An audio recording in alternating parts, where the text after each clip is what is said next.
चलो अब तक के इंफॉर्मेशन से आपने ठान तो लिया कि गोगो एवन के साथ में ही काम करना है और इलेक्ट्रिक व्हीकल कन्वर्जन में ही काम करना है।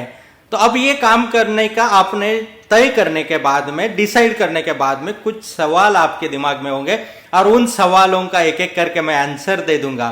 कुछ जो कॉमन सवाल है उसके बारे में अगर मैं बताऊं तो ये कन्वर्जन सेंटर शुरू करने के लिए एरिया तो हमें समझ में आ गया कि 3 पिन कोड का एरिया या एक तहसील का एरिया या जहां पे 1 लाख प्लस की पॉपुलेशन होगी उतना एरिया, तो ये समझ में आ गया। दूसरा, इसको ऑपरेट करने के लिए एरिया कितना लगेगा।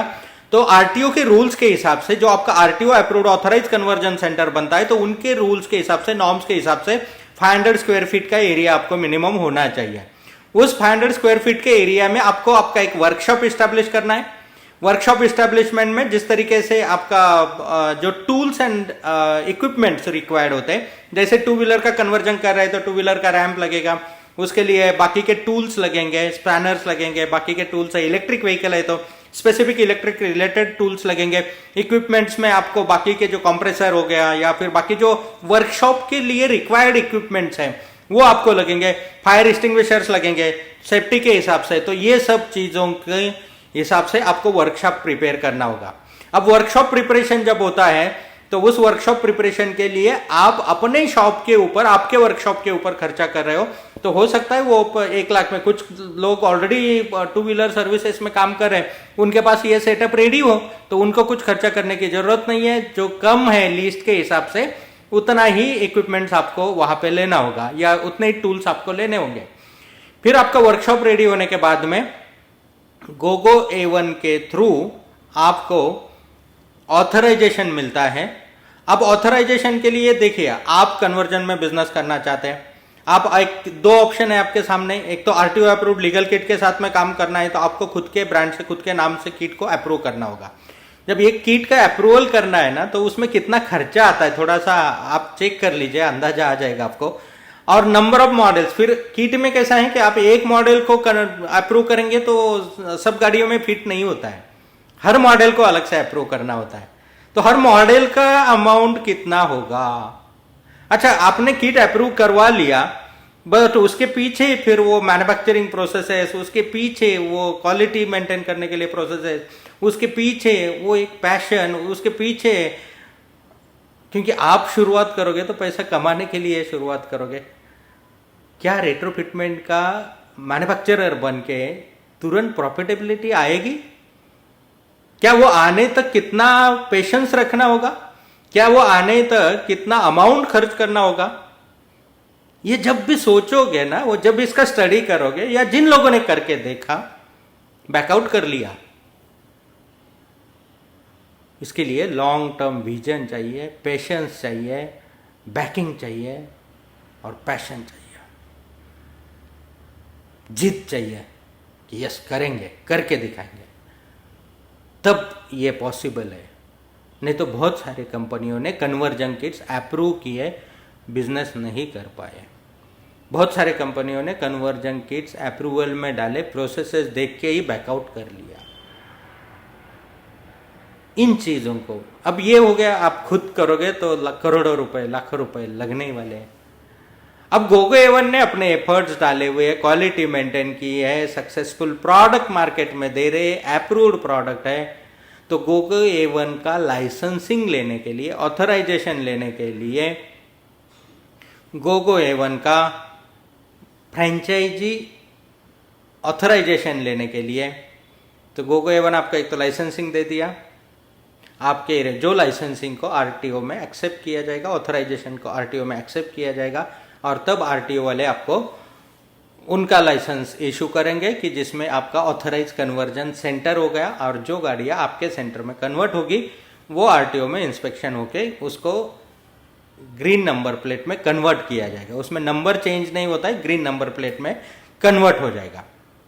पहला हो गया लीगली ऑथराइजेशन आपको मिल गया। सेकंड हो गया गोगो A1 का कन्वर्जन में या कंपोनेंट में जो गुडविल बना हुआ है, जो ब्रांड बना हुआ है, वो ब्रांड स्टोर आप वहां पे बना रहे हैं।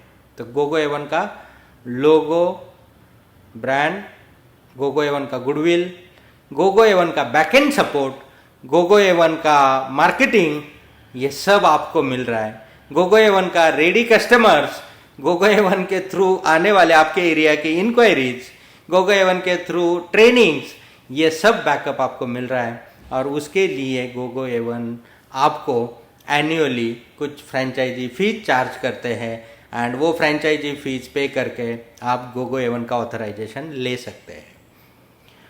तो आपको गोगो एवन का ऑथराइजेशन मिल गया जैसे आपका वर्कशॉप रेडी होता है, देन आपको आरटीओ का ऑथराइजेशन मिल गया जैसा गोगो एवन का ऑथराइजेशन मिलता है, और अब आप कोई भी व्हीकल को आपके सेंटर में कन्वर्ट करके आरटीओ में रजिस्टर्ड कर सकते हैं। अब ये हो गया, आप जो लोग खुद अपने व्हीकल्स को कन्वर्ट करना चाहते हैं उनके व्हीकल को आप कन्वर्ट कर सकते हैं।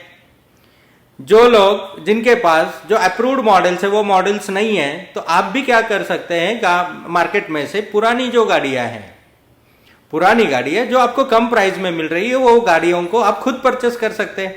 खुद परचेस करके उसको रिफर्बिश कर सकते हैं, उसको पूरा नया जैसा बना सकते हैं, एंड रिफर्बिश करके उन व्हीकल्स को आप इलेक्ट्रिकली कन्वर्ट करके, अब ऑथराइजेशन आपके पास में है, इलेक्ट्रिकली कन्वर्ट करके आप आरटीओ में सबमिट करके उसको ग्रीन नंबर प्लेट में कन्वर्ट करके रेडी आपके पास रख सकते हैं, ताकि जिसके पास पर्टिकुलर अप्रूव्ड मॉडल्स नहीं है तो वो अपना व्हीकल आपको एक्सचेंज में दे सकता है या फिर वो मार्केट में बेच सकता है, और आपके पास जो ऑलरेडी रजिस्टर्ड गाड़ी है उसका प्राइस आपको देके वो गाड़ी लेके जा सकता है।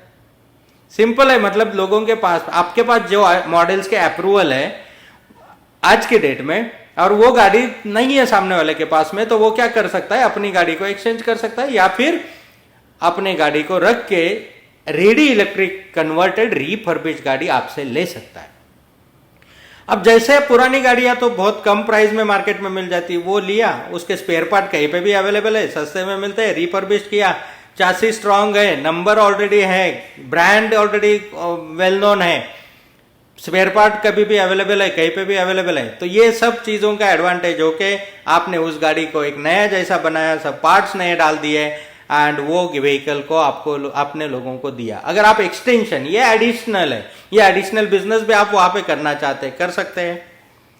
जब एक बार आपका RTO approved authorise conversion centre हो जाता है तो गोगो एवन के थ्रू आप अगर जो पुराने व्हीकल्स लेके आपने कन्वर्ट करके वहां पे रेडी करके रखे हुए हैं, तो गोगो एवन का कहना है जैसे एक शोरूम में गाड़ियां खड़ी रहती है वैसे खड़ी मत रखो, उन व्हीकल्स को अर्निंग के लिए इनेबल्ड करो।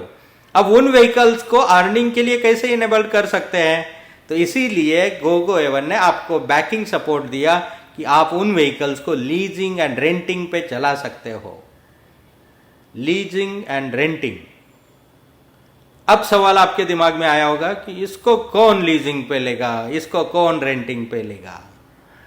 दोस्तों, जो लोग डिलीवरी में काम करते हैं, जो दिन का 80, 100, 150, 200 किलोमीटर व्हीकल को यूज करते हैं, उनका थोड़ा आप कैलकुलेशन करोगे ना, तो पेट्रोल का जो खर्चा होता है उनका दिन का 400, 500, 600 रुपए होता है। अब इतना पेट्रोल का खर्चा जो पेट्रोल पंप वाले को पैसा जा रहा है, क्या आपको पता है उसमें का पेट्रोल पंप वाले को कितना मिलता है? 3%। क्या आपको पता है वो जो पेट्रोल ट्रांसपोर्ट होता है सब जगह पे, वहां पे कितना खर्चा होता है? अराउंड 7%। अच्छा, जो कंपनी का पेट्रोल है, जैसे एचपीसीएल का, बीपीसीएल का, इंडियन ऑयल का, जो भी रिलायंस का, जो भी कंपनी का पेट्रोल है, कंपनी के पास, पेट्रोलियम कंपनी के पास में कितना आता है? Around 20 rupees. ऐसा कुल मिला के 30 रुपए हो जाता है, 30% हो जाता है। बचा हुआ 70% पैसा जो है वो 35% जाता है गवर्नमेंट के पास में टैक्स के रूप में, और 35% जा रहा है देश के बाहर। मतलब रोज आपकी मेरी जेब से देश के बाहर पैसा जा रहा है। और वही गाड़ी को जब आप इलेक्ट्रिक कन्वर्ट करते हो तो सबसे पहला काम होता है कि आप एक देश सेवा कर रहे हो, जैसा एक सोल्जर अपनी ड्यूटी निभाता है, बॉर्डर पे खड़े होकर देश की सेवा करता है, उसी तरीके से आपकी मेरी जिम्मेदारी है कि जो आज अपने देश से पैसा बाहर जा रहा है पेट्रोल के रूप में, उसको हम बचा सकते हैं, उसको रोक सकते हैं। गवर्नमेंट के पास जा रहा है, चलो टैक्स के रूप में जा रहा है, उसके फैसिलिटीज हमें दूसरे रूप में गवर्नमेंट से मिलती है